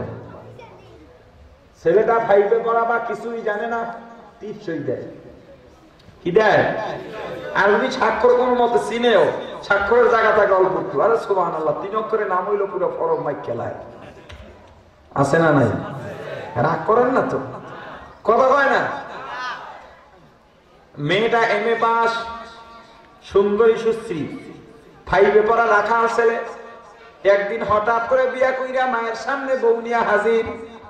বাবা একবার পুত্রবধূর দিকে তাকায়, মা একবার পুত্রবধূর দিকে তাকায়, আর একবার সন্তানের দিকে তাকায়। সন্তান বলে, মা গো ব্যাপারটা কি? তুমি একবার ওর দিকে তাকাও, একবার আমার দিকে তাকাও, কারণটা কি? মা কয়, বাবা তুই ফাইভে পড়া একটা রাখাল, আর এত সুন্দরী একটা মেয়ে, MA পাস করা মেয়ে কেমনে আনলি? এটা তো তোর বড় বড় মুফতি মুহাদ্দিসরা লাইন ধইরা আনতে পারার কথা নয়, তুই কেমনে পাইলি? কয়, মা গো কথা না তোমারে ঠিক আছে, তবে মেয়েটা যদি পর্দার মধ্যে থাকতো, পর্দার আড়ালে থাকতো, মুফতি মুহাদ্দিস ইঞ্জিনিয়ার ডাক্তাররা লাইন দিয়েও তাকে আনতে পারতো না। কিন্তু মেয়েটা যখন আন্দোলন দিছে, ঘরের মধ্যে থাকবো না, আবদ্ধ করে থাকবো না, অধিকারের নাম দিয়া রাস্তায় বের হয়ে গেছে। বুড়ার ঠেলা, জওয়ানের ঠেলা, যুবকের ঠেলা খাইয়া দাম সব শেষ। এখন আর কেউ জিগায় না, রিজেক্ট হয়ে গেছে। আমি যখন প্রস্তাব দিলাম, মোবাইলে হ্যালো কইলাম, দেখলাম অপর প্রান্ত হ্যালো আসছে। আমি সাথে সাথে হ্যালোর ব্যবহার করি, তাকে নিয়ে আসছি। তবে মা গো, মাছের পুকুরওয়ালারও একটা দোষ আছে। আমার বাবা যদি মাছের পুকুরের মধ্যে ডালপালা ফলায় রাখতো, কিছু খাবার নিয়মিত দিত, এই মাছ কখনো হরতাল দিত না। ও মা, এই মেয়ের গার্জিয়ান অভিভাবকের একটা দোষ আছে।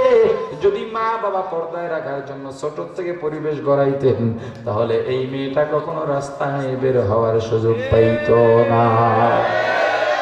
আপনি ছেলে মেয়ের দোষ দিবেন কিভাবে?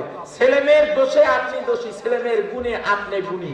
কিয়ামতের ময়দানে এই কারণে ছেলে মেয়ের কারণে আপনি জান্নাতও পেতে পারেন, জাহান্নামও যেতে পারেন। আপনি হাদিস সাহেব হলেও কোনো ফায়দা নাই, কারণ এক ঘরের সন্তান হুজুর হলো, আলেম হলো, হাফেজ হলো, মেয়েটা পর্দায় থাকলো, আলেমের সাথে বিয়ে হলো, তোমার মেয়েটা হলো না কেন? তোমার ছেলেটা হলো না কেন? এটা কি ছেলে মেয়ের দোষ? তুমি গড়াও নাই। কথা কয় না? আমার বাবা যদি আমাকে মাদ্রাসায় না পড়ে স্কুলে পড়াইতেন, তাহলে আজকে টুংটুঙাটুং গান গাইতাম, কণ্ঠ ভালো হয়েছে না। কথা কয় না? ভাইরা আমার, বুদ্ধি যে আমাদের কম না, না মনে করছে হুজুররা বুঝি বুদ্ধি কম, এজন্য মাদ্রাসায় পড়ে না। আমরা ডাক্তারি পড়লে তোমার মতো ডাক্তার হইতে পারতাম, ইঞ্জিনিয়ারিং পড়লে তোমার মতো ইঞ্জিনিয়ার হইতে পারতাম, আমরা যদি বিজ্ঞান নিয়ে পড়তাম তোমার মতো বৈজ্ঞানিক হইতে পারতাম, ঠিক কিনা? যুবতী চিন্তা করতেছে না, ঘুমাবো না, স্মরণ আছে নি? সারা রাত জাগনা থাকবো। যুবতী কম্বলের ফাঁকা দিয়া তাকায় আছে, তাকায় তাকে যুবক আগের মতো মোমবাতি জ্বালায় আবার কোরআনের তেলাওয়াতে বসে গেছে। যুবতী বড় খুশি, আল্লাহ একটা রাত্র ওর ঘুম কাটায় দাও, বড় বিরক্তের কাজ। কিন্তু এখন তেলাওয়াত শুনবো, তোমার কালামের তেলাওয়াত শুনবো, সওয়াব হবে।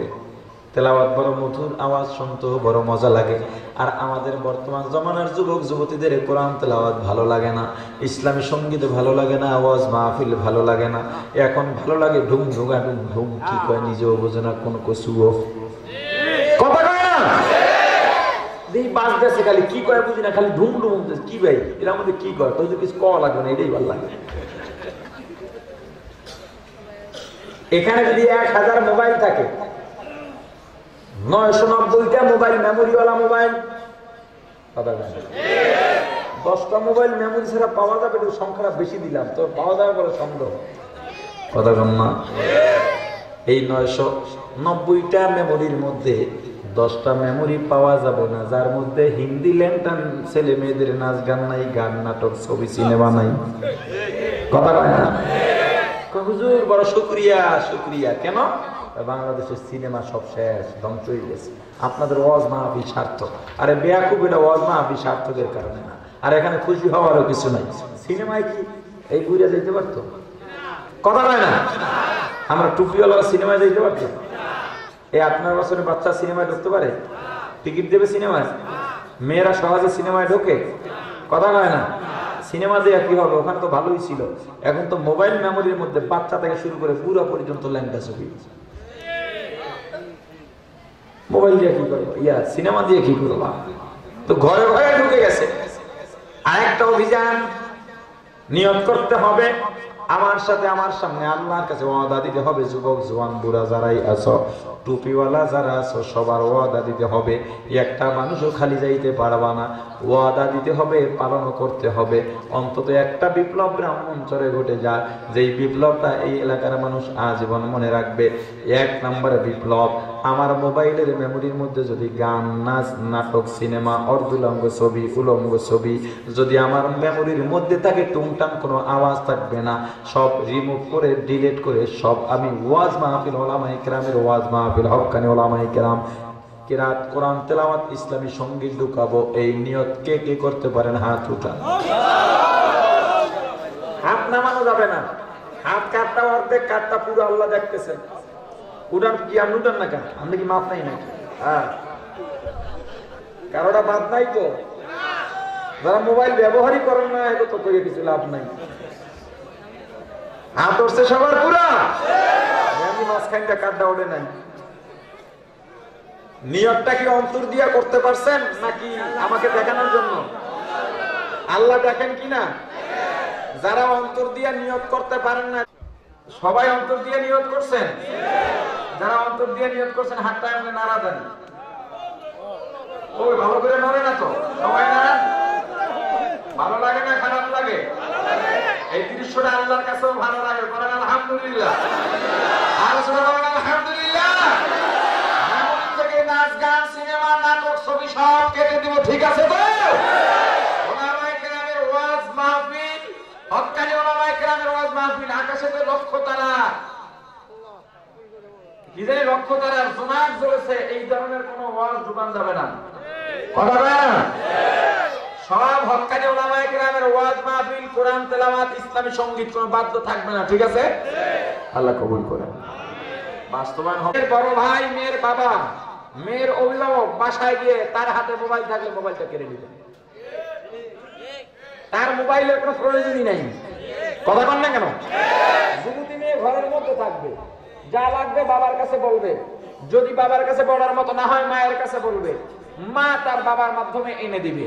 যুবতী মেয়ের মোবাইলের হাতের মধ্যে রাখে চলবে না। যদি আপনার মেয়েটাকে, যেই মেয়েটাকে আপনি 16, 17, 18 বছর পর্যন্ত লালন পালন করলেন, সেই মেয়েটাকে যদি নিজের পছন্দের পাত্রের কাছে তুলে দিতে চান, জীবনভর শান্তি দেখতে চান, তাহলে আপনার মেয়ের হাত থেকে মোবাইলটা নিতেই হবে। কথা ঠিক আছে? কথা ঠিক আছে? যাদের স্বামী প্রবাসে থাকে, এটা বড় স্পর্শকাতর কথা। যেই সমস্ত পুরুষ বিদেশে থাকে, ওই সমস্ত পুরুষের স্ত্রীদের কাছে মোবাইল থাকতে পারবে না। প্রশ্ন করবেন, তাহলে স্বামীর সাথে কথা বলবে কেমন? শ্বশুরের মোবাইলে, না হয় বাবার মোবাইলে। কথা ঠিক আছে? ছেলে ফোন দিবে বাবার মোবাইলে, বাবা এসে বলবে, বৌমা আমার ছেলে ফোন দিয়েছে, যতক্ষণ মন চায় কথা বলো, মোবাইলটা আবার ফেরত দাও। আল্লাহ, কথা বুঝতে পারিনি? মহিলারা কয়, আইছিলাম হুজুরের ওয়াজ শুনতে, যা এই হুজুরের কপালে আর ওয়াজ শুনতাম না, এই হুজুর আমগর আর লাগছে না। কথা কয় না? যুবতী যারা আছে এরা তো ফুইলা 3 জন। কথা কয় না? এখন যে যুবকরা তো আগেই লাইন লাগাইছে, টেনশনে পড়ে গেছে, হুজুরে যে ওয়াজ মারছে, আমার ডার্লিং যদি আমার দিক থেকে ফিরে যায়, অবস্থাটা কি হইবে? যাওয়ার পরে একটা মিস কল মারবে, যদি দেখে কাম হয় না, এরপরে মেসেজ করবে, কি মসজিদ ভাঙতেছ?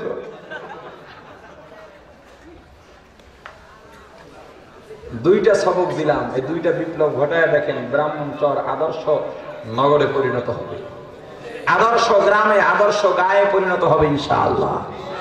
রাগ করলেন না তো? রাগ করলেও কিছু করার নেই, কারণ তেল মারা ওয়াজ আমি জানি না। যে বিষয় বলবো পুরনোটা বলার চেষ্টা করি, বিরক্ত অল্পতে শেষ করে দিচ্ছি। ওয়াজ চলবে, আপনাদের মেহমানদারির ব্যবস্থা আছে, যেই বিছানা রাত্রে ঘুমাইতে পারবেন টেনশন নাই, ফজর নামাজ পড়ে বিদায় হবে। কি বলেন? যুবতী তাকায় দেখলো না না, যুবক ঘুমায় না, কোরআনের তেলাওয়াত করতেছেন। কিন্তু কয়েক পৃষ্ঠা তেলাওয়াত করার পর যুবক কোরআনটা বন্ধ করিয়া নিজের হাত মোমবাতির, জ্বলন্ত মোমবাতির আগুনের উপরে চেপে ধরছে। যুবতী অবাক, এমন পাগল তো দুনিয়াতে দেখি নাই। আবার কয়েক পৃষ্ঠা তেলাওয়াত করে আবার নিজের হাত মোমবাতির আগুনের উপরে চেপে ধরে আল্লাহর গোলাম। এভাবে অনেকবার করার পর সময় সাদেক হয়ে গেছে, যুবক কোরআন বন্ধ করে দিল, হাতের মধ্যে ফসকা পড়ে গেছে, রক্ত জমা হয়ে গেছে। যুবক ডাক দিছে, যুবতী বোন চলো ওঠো, তোমার মামার বাড়ি চলে যাও। চারিদিক নীরব নিস্তব্ধ হয়ে গেছে। যদি এরপরও ভয় হয়, চলো আমি তোমাকে নিরাপদে তোমার মামার বাড়ি পৌঁছায়া দিব। যুবতী বলে, ভাই কথা তো এমনই ছিল, তবে একটা প্রশ্নের উত্তর না নিয়ে যাব না। বোন কি প্রশ্ন করবা, তাড়াতাড়ি করো, আমার সময় নাই, সময় নাই, সময় নাই। ও বোন, মুসল্লিরা এসে পড়বে, তাড়াতাড়ি বলো। যুবতী ডাক দিয়া বলে, ভাই আমি সারা রাত ঘুমাই নাই, আমি তোমার দিকে তাকায় থাকলাম, দেখলাম তুমি ঘুমাও নাই, কোরআনের তেলাওয়াত করছো, কয়েক পৃষ্ঠা পর পর নিজের হাত মোমবাতির আগুনের উপরে চেপে ধরছো, কেন করলা? এটা তো কোনো পাগলও করে না রে ভাই, তোমার কাছে সঠিক উত্তরটা চাই। যুবক ডাক দিয়া বলে, বোন এটা আমার একান্ত ব্যক্তিগত ব্যাপার, ব্যক্তিগত ব্যাপারে প্রশ্ন করার অধিকার কারো নাই। যুবতী ডাক দিয়া বলে, ভাই এই অধিকার সম্পর্কে আমার জানা আছে, আমি তবু অনুপায়, আমি উত্তর না নিয়ে যাব না। যদি উত্তর দিতে দেরি করো তাহলে একটু পরে মুসল্লিরা আসবে, যদি আমাকে দেখতে পায় তাহলে বুঝোই তো তোমার কি অবস্থা হবে, আমিও কিন্তু তোমার বিরুদ্ধে সাক্ষী দিব। যুবক বলে, বোন গোপন রহস্য প্রকাশ করতে বাধ্য করলাম। ও বোন শোনো, তাহলে শোনো, আমি যখন তেলাওয়াতের মধ্যে বসে যাই, আমার নফস শয়তান ধোঁকা দেওয়া শুরু করে। যুবক এমন সুবর্ণ সুযোগ আর পাবি না, পাবি না। এত সুন্দর সুযোগ, সুন্দরী রূপসী সুশ্রী একটা যুবতী তোর হাতের নাগালে, যা যা একটু আনন্দ কর। যুবতীও তোর অপেক্ষা আছে, লজ্জায় তোকে ডাকতে পারে না। আমিও চিন্তা করলাম যাই যাই একটু আনন্দ করে আসি, কিন্তু মনকে প্রশ্ন করলাম, মানে মন যদি একবার আনন্দ করতে যাও, ইচ্ছা করে একবার জিনা করা হয়, কমপক্ষে 70,000 বছর জাহান্নাম। দুনিয়ার গণনার নয়, পরকালের গণনার 70,000 বছরের জাহান্নাম। ও মন সহ্য করতে পারবি কিনা একটু পরীক্ষা কর, তোর সামনেই তো দুনিয়ার আগুন আছে। আমি হাত দিয়া দেখলাম সহ্য করতে পারি না, যতবার হাত দেই ততবার দেখি সহ্য করতে পারি না। মনকে বুঝাইলাম, ওরে মন, দুনিয়ার আগুন হাতে লাগলে হাত পুড়ে, পায়ে লাগলে পা পুড়ে, শরীরের যে অঙ্গ লাগে সেখান থেকে মুস্কা পড়ে যায়। আর জাহান্নামের আগুন এত কঠিন, এত কঠিন, এত কঠিন, শরীরের যে কোনো অঙ্গে লাগার সঙ্গে সঙ্গে কলিজা পর্যন্ত পুড়ে ছাই হয়ে যাবে। ওরে মন, দুনিয়ার আগুন সাধারণ কয়েক মিনিটের জন্য সহ্য করতে পারলি না, জাহান্নামের আগুন কেমনে সহ্য করবি? ও বোন, এজন্য বারবার যতবার ধোঁকা দিছে নিজের হাত মোমবাতির আগুনের উপরে চেপে ধরেছি। ও ব্রাহ্মণ গায়ের আল্লাহর গোলাম, ও পর্দা আলের মা, যদি বলো হুজুর এত ওয়াজ করার দরকার নাই, জাহান্নামের আগুন সহ্য করতে পারবো, তোমার কাছে নয় বিনয় করে যাই। ওরে বোন, ও পর্দা আলের মা, ও যুবক বাবাজি, ও বৃদ্ধ বাবাজি, ও যুবক ভাই, ভালো করে শুনে লও, তাহলে মিথ্যা কথা যখন বলবা তুমি আযাব সহ্য করতে পারবা কিনা পরীক্ষা করো। বাড়ির মধ্যে যাইয়া মিথ্যা কথা বলার আগে মোমবাতি জ্বালাইয়া নিজের হাতটা আগুনের উপরে চেপে ধরো, দেখো সহ্য করা যায় কিনা। দুনিয়ার আগুনের মধ্যে 1 বছর থাকতে পারবেননি? জোরে বলেন। 1 মাস, 1 সপ্তাহ, 1 দিন, 1 ঘন্টা, 1 মিনিটও থাকা যাবে না। যেহেতু পরীক্ষায় আপনি ফেল, আমিও ফেল, এজন্য হাতে পায়ে ধরে বলে যাই, রে আল্লাহ গোলাম, দুনিয়া আখিরাত যখন এক জায়গায় হয়, দুনিয়াকে প্রাধান্য না দিয়া আখিরাতকে প্রাধান্য দিতে হবে। ও মুসলমান ইমানদার, আর কত ঘুমাইবা ঘুমাইবা? না না, এত সুন্দর পরিবেশ, এত সুন্দর পরিবেশ, এত সুন্দর দিন মানার পরিবেশ বাংলাদেশের মতো আর কোথাও আছে কিনা জানা নাই। ওরে মুসলমান ইমানদারের দিন শোনার জন্য যেই পরিবেশ আর কোথাও আছে কিনা জানা নাই। সৌদি আরব ইসলামী রাষ্ট্র, যেখানে চুরি নাই ডাকাতি নাই, সেখানেও দিন শোনার জন্য ভাবে মজলিস ঘটাতে পারে না। ওরে মুসলমান, বাংলাদেশের মধ্যে ইসলাম মানার জন্য সুন্দর পরিবেশ আর কোথাও পাইবা না। জালিমের অত্যাচার নাই, নামাজে বাধা নাই, পর্দার মধ্যে কোনো বাধা নাই। অথচ তোমার আমার পার্শ্ববর্তী রাষ্ট্র মায়ানমারের মধ্যে আরাকানের মুসলমানেরা প্রতিনিয়ত আগুনের মধ্যে জ্বলতেছে, প্রতিনিয়ত শাহাদাত বরণ করতেছে। মা বাবার সামনে সন্তানকে ধর্ষণ করা হচ্ছে, সন্তানের সামনে মা বা মাকে ধর্ষণ করা হচ্ছে, মেয়ের সামনে বাবাকে, মেয়ের সামনে মাকে ধর্ষণ করা হয়, মায়ের সামনে মেয়েকে ধর্ষণ করা হয়, মা বাবার সামনে দুধের শিশুকে হত্যা করা হয়, সন্তানের সামনে মা বাবাকে হত্যা করা হয়। আর তুমি এখনো ঘুমাও রে মুসলমান, লাভ নাই, লাভ নাই। তোমার জন্য তোমার যদি মন না কাঁদে রে আল্লাহর গোলাম, বুঝবা তোমার কপাল পোড়া, তোমার পরকালীন জিন্দেগিটাও বৃথা হয়ে যাবে। ও মুসলমান ইমানদার, মায়ানমারের মুসলমানের জন্য দোয়া কর, দোয়া কর, দোয়া কর। মায়ানমারের মুসলমানের জন্য যদি বাংলাদেশের উলামায়ে কেরাম আরাকানের রোহিঙ্গা মুসলমানদের বাঁচাতে হবে, তাদের কেউ নাই, অস্ত্র নাই, অত্যাধুনিক বোমাও নাই, তাদের কাছে কোনো সম্বল নাই, জনবল নাই, তাদের কেউ নাই, কেউ নাই। তারা আজকে এতটাই মাজলুম, বিশ্বের মাঝে এমন মাজলুম আর কেউ কোনোদিন হয়তো হয় নাই। কোনো কিছু নাই, অসহায়, অসহায়, হাত পা পেলে আগুনের মধ্যে জ্বালিয়ে দেওয়া হচ্ছে। ওরে মুসলমান, নদীর মধ্যে ফেলে দেওয়া হচ্ছে। ও মুসলমান, জবাই করে শহীদ করা হচ্ছে। এত কষ্ট দেওয়া হয়, এমন কষ্ট বুঝি আর কখনো দেওয়া হয় নাই কোন মুসলিম জাতি। কেন কোন বর্বর জাতীয়, এমন কোন বর্বর জাতীয় মুসলমানরা এমন বর্বর জাতির আর বানাইছে, ঠিক কিনা? ও মুসলমান ইমানদার, একের পর এক ইসলামের বিরুদ্ধে ষড়যন্ত্র হয়। গত কয়েকদিন আগে বা কয়েক মাস আগে বাইতুল্লাহ নিয়ে ষড়যন্ত্র হয়েছে বাংলার জমিনে। বাইতুল্লাহর অবমাননা হয়েছে, এর আগে কোরআনের অবমাননা হয়েছে, এর আগে তওবা কেন হয় না? পার্শ্ববর্তী মাজলুম মুসলমানদের পক্ষে কেন একটা বিবৃতিও আসে না? মুসলিম রাষ্ট্র ৯২ মুসলমানের রাষ্ট্র এই বাংলার জমিন, উলামায়ে কেরামের জমিন, বাংলার জমিন, মসজিদের রাজধানী বলা হয় বাংলাদেশকে। মাদ্রাসার ফ্যাক্টরিতে পরিণত হয়েছে বাংলার জমিন। ৫ ওয়াক্ত আযানের আওয়াজ মুসলমানেরা মুখরিত হয়, সকাল সন্ধ্যা জিকিরের আওয়াজে মুমিনের অন্তরে প্রশান্তি লাভ করে। এখনো কোরআনের তেলাওয়াত বাংলার ঘরে ঘরে আছে।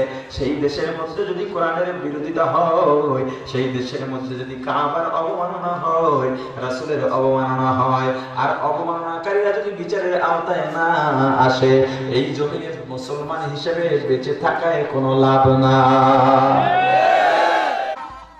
চরমোনাই তাবলীগ বুঝি না, কোন দল বুঝি না, যারা মুসলমান দাবি করে আল্লাহর গোলাম, মুসলমান ছাড়া অন্য কোন পরিচয় নাই, অন্য কোন পরিচয় জানি না। আমাদের একটাই পরিচয়, আমরা মুসলমান। আমি মুসলমান, আওয়ামী লীগ করি সেটা ভিন্ন পরিচয়, কিন্তু আমি মুসলমান। আমি বিএনপি করি সেটা ভিন্ন পরিচয়, আমি মুসলমান। মুসলমান মায়ানমারের মাজলুম মুসলমানদেরকে বাঁচাতে হবে, মাজলুম মুসলমানের পাশে দাঁড়াতে হবে। সমস্ত মুসলমান একযোগে উলামায়ে কেরামের ডাকে জবাব দিতে প্রস্তুত থাকতে হবে। জীবনের মায়া করে কোনো লাভ নাই।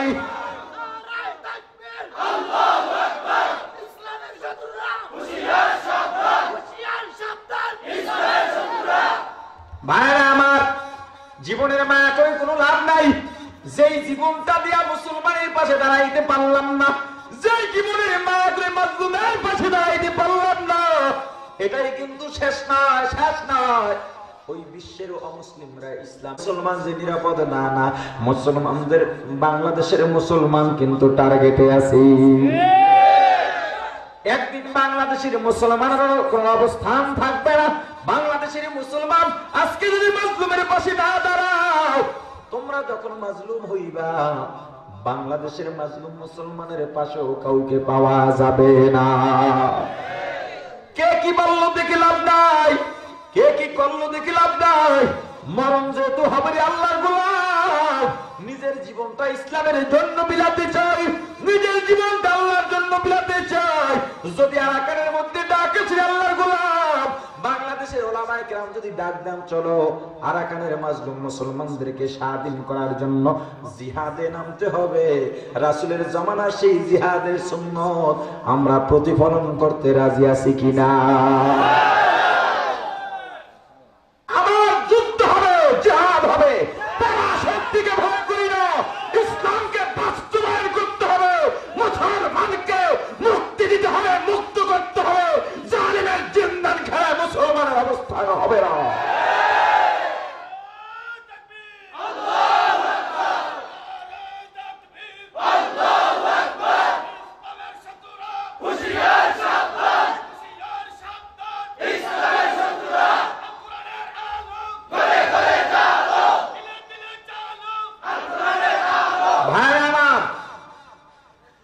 মুসলমানের শক্তি অপরিসীম, মুসলমানদের হাতে অত্যাধুনিক অস্ত্র বোমা নাই ঠিক আছে, তবে মুসলমানদের হাতে এমন এক অস্ত্র আছে যেই অস্ত্রের কাছে অত্যাধুনিক অস্ত্র বোমা ভোতা হয়ে যায়।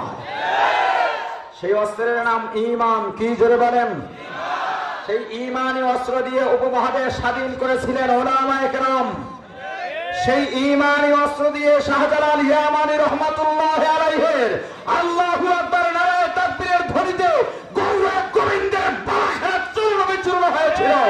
সেই ঈমানি অস্ত্রে ধার দিতে হবে, সেই ঈমানি শক্তি নিয়ে আরেকবার জাগতে হবে, যুদ্ধ করতে হবে, জিহাদ করতে হবে।